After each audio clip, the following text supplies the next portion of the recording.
Halo semuanya, perkenalkan nama saya Michaela Jenisila dari Universitas Pembangunan Indonesia Manado. Jadi untuk video kali ini saya akan membawakan mengenai hipertensi.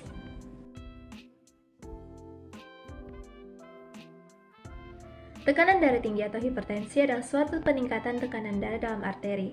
Secara umum, hipertensi merupakan suatu keadaan tanpa gejala, di mana tekanan yang abnormal tinggi di dalam arteri menyebabkan meningkatnya risiko terhadap stroke, aneurisma, gagal jantung, serangan jantung, dan kerusakan ginjal.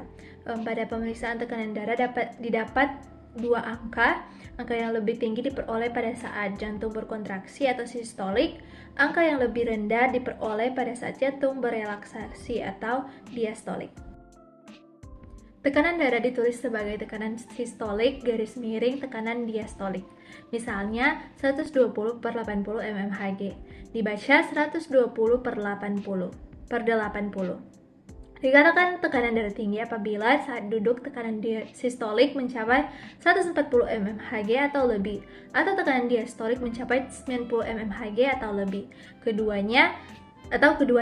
Pada tekanan darah tinggi biasanya terjadi kenaikan tekanan sistolik dan diastolik. Pada hipertensi sistolik terisolasi, tekanan sistolik mencapai 140 mmHg atau lebih. Tetapi tekanan diastolik kurang dari 90 mmHg dan tekanan diastolik masih dalam kisaran normal. Hipertensi ini sering ditemukan pada usia lanjut. Hipertensi maligna adalah hipertensi yang sangat parah, yang bila tidak diobati akan menimbulkan kematian pada waktu 3-6 bulan. Hipertensi ini jarang terjadi, hanya 1 dari setiap 200 penderita hipertensi. Klasifikasi tekanan darah pada dewasa, kategori tekanan darah sistolik dan tekanan darah diastolik. Yang pertama normal di bawah, yaitu 130 mmHg di bawah 85 mmHg. Normal tinggi 130 sampai 139 mmHg, 85 sampai 89 mmHg atau stadium pertama.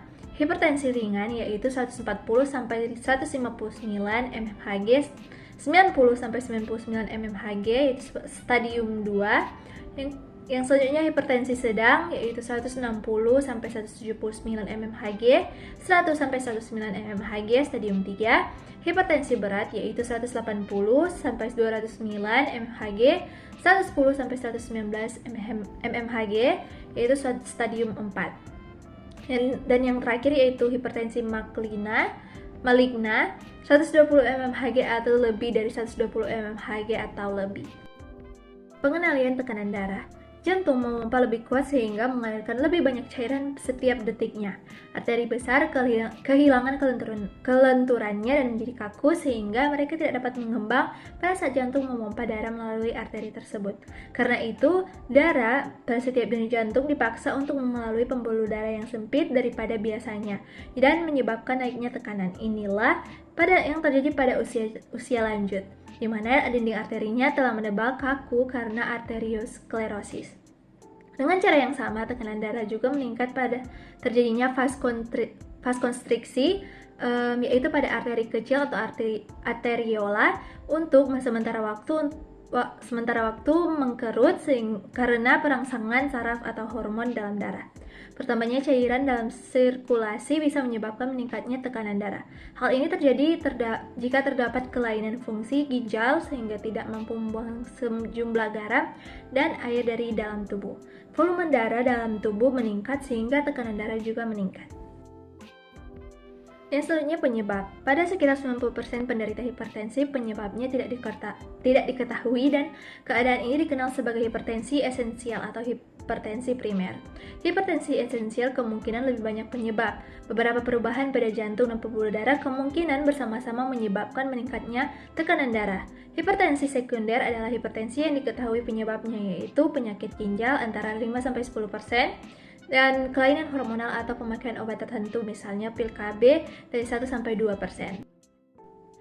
Kegemukan atau obesitas, gaya hidup yang tidak aktif atau malas berolahraga, stres, alkohol atau garam dan makanan bisa memicu terjadinya hipertensi pada orang-orang yang memiliki kepekaan yang diturunkan. Stres juga cenderung menyebabkan kenaikan tekanan darah untuk sementara waktu. Jika stres telah berlalu, maka tekanan darah biasanya akan kembali normal. Beberapa penyebab terjadinya hipertensi sekunder diantaranya yaitu penyakit ginjal, kelainan hormonal, dan juga karena obat-obatan. Yang selanjutnya gejala. Pada sebagian besar penderita hipertensi tidak menimbulkan gejala. Meskipun secara tidak sengaja beberapa gejala terjadi bersamaan dan dipercaya berhubungan dengan tekanan darah tinggi yang sebenarnya tidak. Gejala yang dimaksud adalah sakit kepala, pendarahan dari hidung, pusing, wajah kemerahan, dan kelelahan yang bisa saja terjadi baik pada penderita hipertensi maupun pada seorang yang tekanan darah yang normal. Jika hipertensinya berat atau menahun dan tidak diobati, bisa timbul gejala berikut, yaitu sakit kepala, kelelahan, mual, muntah, sesak nafas, gelisah, pandangan menjadi kabur. Kadang penderita hipertensi berat mengalami penurunan kesadaran dan bahkan koma karena terjadi pembengkakan otak. Pengobatan. Hipertensi esensial tidak dapat diobati, tetapi dapat diberikan pengobatan untuk mencegah terjadinya komplikasi, yaitu penderita hipertensi yang mengalami kelebihan berat badan dianjurkan untuk menurunkan berat badannya sampai batas ideal, mengubah pola makan pada penderita diabetes, kegemukan atau kadar kolesterol darah tinggi, mengurangi pemakaian garam sampai kurang dari 2,3 gram natrium atau 6 gram natrium klorida setiap harinya, disertai dengan asupan kalsium, magnesium, dan kalium dan cukup, dan juga mengurangi alkohol. Olahraga yang aerobik yang tidak terlalu berat. Penderita hipertensi esensial tidak perlu membatasi aktivitasnya selama tekanan darahnya terkendali. Dan yang terakhir yaitu berhenti merokok. Pengelolaan hipertensi sekunder. Yang pertama, pengobatan hipertensi sekunder tergantung pada penyebabnya. Yang kedua, membatasi penyakit ginjal kadang dapat mengembalikan tekanan darah ke normal atau paling tidak menurunkan tekanan darah. Penyempitan arteri bisa diatasi dengan memasukkan selang yang pada ujungnya terpasang balon dan mengembangkan balon tersebut. Atau bisa dilakukan pembedahan untuk membuat jalan pintas atau dengan melakukan operasi bypass.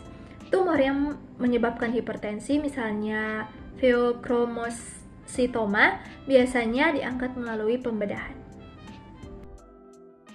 Sekian untuk video kali ini, semoga video ini bisa menjadi sarana edukasi bagi kita semua dan sarana ilmu juga bagi kita semua. And thank you guys for watching until the end of the video, and hope you guys have a great day, and bye-bye. Interested in nursing or want to be a nurse? Well, Universitas Pembangunan Indonesia Manado jawabannya. Do not worry, kampus kita sudah terakreditasi B kok. So, what are you waiting for? Ayo daftarkan dirimu sekarang juga. For more info, kalian bisa banget ngecek Instagram kampus kita @unpi_manado atau di website kampus kita yaitu di @unpi.acid. Selamat datang di Universitas Pembangunan Indonesia Manado yang terletak dekat dengan kawasan bisnis Bahu Mall Manado. Tempatnya di Kelurahan Bahu, lingkungan 3 Manado, sangat strategis di pusat kota Manado. Dibangun di atas lahan seluas 2,5 hektar, Universitas Pembangunan Indonesia Manado berdiri megah dengan ruangan 7 lantai, terdiri dari ruangan kelas, ruangan kantor, perpustakaan, laboratorium komputer, laboratorium keperawatan, pengadilan semu, dan laboratorium bahasa, kantin, serta rooftop di lantai atas. Universitas Pembangunan Indonesia Manado memiliki 6 fakultas dengan program studi, yaitu Fakultas Pertanian, Prodi Agribisnis, Fakultas Hukum, Prodi Hukum, Fakultas Teknik, Prodi Teknik Elektro dan Teknik Sipil, Fakultas Ilmu Sosial Ilmu Politik, Prodi Ilmu Politik, Fakultas Sastra, Prodi Sastra Inggris, Fakultas Keperawatan, Prodi Ilmu Keperawatan, dan Profesi Nurse. Didukung oleh sumber daya manusia yang berkompeten dan tersertifikasi, Universitas Pembangunan Indonesia Manado memiliki dosen dan tenaga kependidikan dengan latar belakang S2 dan S3 lulusan dalam dan luar negeri. Proses belajar mengajar dilaksanakan dengan teknologi informasi merujuk perkembangan dunia modern saat ini, dilakukan dengan sistem e-learning dan sistem ujian online atau ULAIN.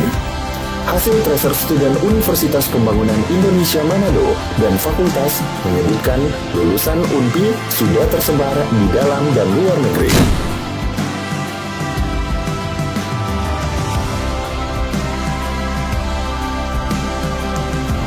Selamat bergabung putra-putri terbaik bangsa. Kembangkan dirimu, raih cita-citamu setinggi bintang di langit. Kami siap menghasilkan generasi terbaik dan pemimpin di masa depan.